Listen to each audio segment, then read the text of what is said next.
कि क्या इंडिया चीन को पीछे छोड़कर आलमी सुपर पावर बन सकता है? गो कि इंडिया पाकिस्तान को साउथ एशिया से निकालना चाहता है और इंडिया समझता है कि पाकिस्तान को माइनस करके आइसोलेट कर दिया जाए। चीन की माशी यानी इकोनॉमिक जो ग्रोथ है, उसकी जो रफ्तार है वो काफ़ी स्लो है। और इंडिया के पास जो है वो 80 से 100 के दरमियान न्यूक्लियर वॉर हेड्स हैं। इकोनॉमी के हवाले से नोबेल प्राइज जीतने वाले माइकल स्पेंसिस का मानना है कि इंडिया का वक्त आ गया है। नमस्कार दोस्तों। तो भारत अगली सुपर पावर बनने की ओर जा रहा है। जो भारत की जीडीपी ग्रोथ रेट है वो 7% से ग्रो हो रही है। आने वाले टाइम में भारत चीन को बीट करने वाला है, क्योंकि भारत में जिस तरह से डेवलपमेंट हो रही है, रोड से लेकर शिक्षा के माध्यम तक, और भारत में मिडिल क्लास लोगों की संख्या बढ़ रही है। तो इस पर पाकिस्तानियों का क्या रिएक्शन आया है, आप देख इस वीडियो में। कि क्या इंडिया चीन को पीछे छोड़कर आलमी सुपर पावर बन सकता है? अच्छा, रिसेंटली यूनाइटेड नेशन के मुताबिक इंडिया ने चीन को पीछे छोड़ते हुए दुनिया में सबसे ज्यादा आबादी वाला मुल्क बना है। क्या इंडिया चीन की बराबरी कर सकता है या अपने अपने इस आलमी सुपर पावर पड़ोसी को पीछे छोड़ सकता है? मुख्तलिफ चीजें हैं, इकोनॉमी है, जियोपॉलिटिकल आपका जो इन्फ्लुएंस है वो है, इसके साथ साथ आपकी जो आर्मी की ताकत होती है या डिफेंस पावर होती है आपकी, वो भी बहुत ज़्यादा इम्पोर्टेंस रखती है। कहा यह जा रहा है कि अभी चीन को इंडिया पर एक अच्छी खासी बर्तरी हासिल है, लेकिन एक्सपर्ट्स ये बता रहे हैं कि ये सूरत-ए-हाल तब्दील हो सकती है और बहुत जल्द तब्दील हो सकती है। 2001 में एक इकोनॉमी के हवाले से नोबेल प्राइज़ जीतने वाले माइकल स्पेंसिस का मानना है कि इंडिया का वक़्त आ गया है। आ नहीं रहा, आ गया है। ये उन्होंने वर्ड यूज़ किया। स्टीफन फोर्ड यूनिवर्सिटी के डीन और प्रोफेसर साहब ने बताया कि इंडिया चीन के बराबर पहुंच जाएगा। चीन की माशी यानी इकोनॉमिक जो ग्रोथ है, उसकी जो रफ्तार है वो काफ़ी स्लो है, मगर इंडिया की कम नहीं होगी। यानी बात ये हो रही है कि जो इकोनॉमिक इंडिकेशंस हैं, उसमें 4 पॉइंट या 4.5 के आसपास या 5 के आसपास जो ग्रोथ रेट है, ये इंडिया का रहेगा, सॉरी, चाइना का रहेगा। लेकिन इंडिया 6 प्लस में या 7 प्लस में रहेगा, जो एक बहुत बड़ा डिफरेंस है दोनों कंट्रीज के बीच में। अच्छा, अभी अगर हम बात करें तो इस वक्त इकोनॉमी के हवाले से दुनिया में हिंदुस्तान नंबर 5 पर मौजूद है।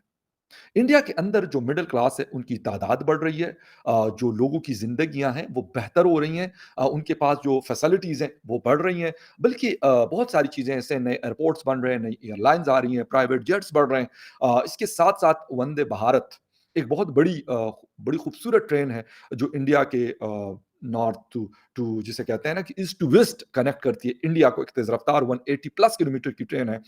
इस तरह की वो सारी चीज़ें ये काउंट करती है आपके इस लेवल पे आने के लिए कि आप एक सुपर पावर हैं, ग्लोबल सुपर पावर हैं या नहीं है, या आप उसके करीब हैं।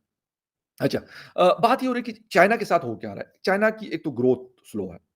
दूसरी, उनकी जो पॉपुलेशन है वो डिक्लाइन कर रही है और 2030 तक ये खबरें हैं कि उनकी जो पॉपुलेशन है वो 1 बिलियन से नीचे आ जाएगी। तीसरी फिर चीज़ ये पॉइंट आता है कि उनकी पॉपुलेशन के अंदर काम करने वाले जो लोग हैं, उनकी तादाद कम है। अगर उनका कंपैरिज़न हिंदुस्तान के साथ किया जाए तो वहाँ पर 14 से लेके 64 इयर्स तक जो पॉपुलेशन रहती है, उनकी तादाद बढ़ रही है। एजुकेशन का स्टैंडर्ड या एजुकेशन का लेवल जो है वो बढ़ रहा है। अच्छा, एक सॉफ्ट पावर की भी बात की जाती है कि वो एक बहुत इंपॉर्टेंट रोल प्ले करता है। उसमें यकीनन इंडिया के पास एक चीज़ मौजूद है और वो क्या है जी? उनके पास एक बड़ी अच्छी इंडस्ट्री है बॉलीवुड की, जिसके ज़रिए वो दुनिया के कोने-कोने में पहुँचते हैं। और सुनने में ये भी आ रहा है, this is what the pentagon says, because largely ये अमेरिकन अदारे ही इस तरह की खबरें देते हैं या यूरोपियन अदारे खबरें देते हैं।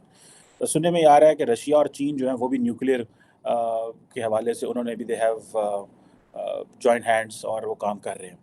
अच्छा, मज़े की बात ये है कि पाकिस्तान के पास रिसेंटली भी मैं देख रहा था कि एक रिपोर्ट के मुताबिक पाकिस्तान के पास कहा जा रहा है कि 80 से 90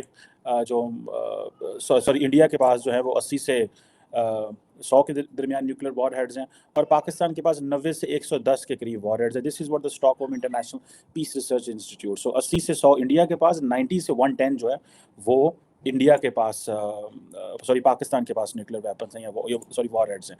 अब क्वेश्चन ये है कि how things are being shaped, ये चीज़ें कैसे खुल रही हैं। हम 28 मई और 29 मई को जो पाकिस्तान है वो न्यूक्लियर टेस्ट जो है वो उसने किए। इंडिया ने आई थिंक 13 और 11 मई को, if I am not wrong, किए। और लेकिन अभी ये कहा जा रहा है कि एक वक़्त था कि हम कहते थे कि साउथ एशिया में स्ट्रेटेजिक स्टेबिलिटी अचीव हो चुकी है, दोनों मुल्कों के पास न्यूक्लियर वेपन्स हैं। लेकिन एक दफ़ा फिर ये बात चल पड़ी है कि शायद ये जो स्ट्रेटेजिक स्टेबिलिटी जिसकी बात की जाती है वो वहाँ पे अभी अचीव नहीं हुई। उसकी वजह यह है कि एशले जे टैलस ने एक रिसेंटली एक बुक लिखी है, स्ट्राइकिंग एसिमेट्रीज न्यूक्लियर ट्रांजिशंस इन साउथ एशिया के नाम से, जो बड़ी इंपॉर्टेंट है। कार्नेगी एंडोमेंट जो है उसने इसको छापा है, और ये इंडिया, पाकिस्तान और चाइना के बारे में बात करते हैं और समझते हैं कि किस तरह साउथ एशिया के अंदर तब्दीलियाँ आ रही हैं। गो कि इंडिया पाकिस्तान को साउथ एशिया से निकालना चाहता है, और इंडिया समझता है कि पाकिस्तान को माइनस करके आइसोलेट कर दिया जाए और जो बाकी सार्क ममालिक हैं उनके साथ डील की जाए। एक चीज़ ये है। दूसरा ये है कि पाकिस्तान को क्रॉस करके ईरान, अफगानिस्तान के साथ जो है वो अपने कनेक्शंस बिल्ड किए जाएँ। जिस तरह अभी मैं अगले दिन आपको बता रहा था कि इंडिया अफगानिस्तान को व्हीट भेज रहा है, चाबहार पोर्ट को एक्टिवेट किया जा रहा है, और बहुत सारी इस तरह की जो चीज़ें हैं। अब ये कहा जा रहा है कि जो 3 न्यूक्लियर पावर्स हैं साउथ एशिया के अंदर, पर्टिकुलरली अगर आप चाइना को भी इसमें डाल लें, और ये देखें अगर आपके ये जो ट्राइपोलर न्यूक्लियर सिस्टम है, ये कहा जा रहा है कि ये स्टेबल रहा है माजी में, लेकिन आइंदा ये डेंजरस होगा, ख़तरनाक होगा। उसकी वजह यह है कि कंपटीशन, ज़ाहिर बात है, चीज़ें बदलती जा रही हैं।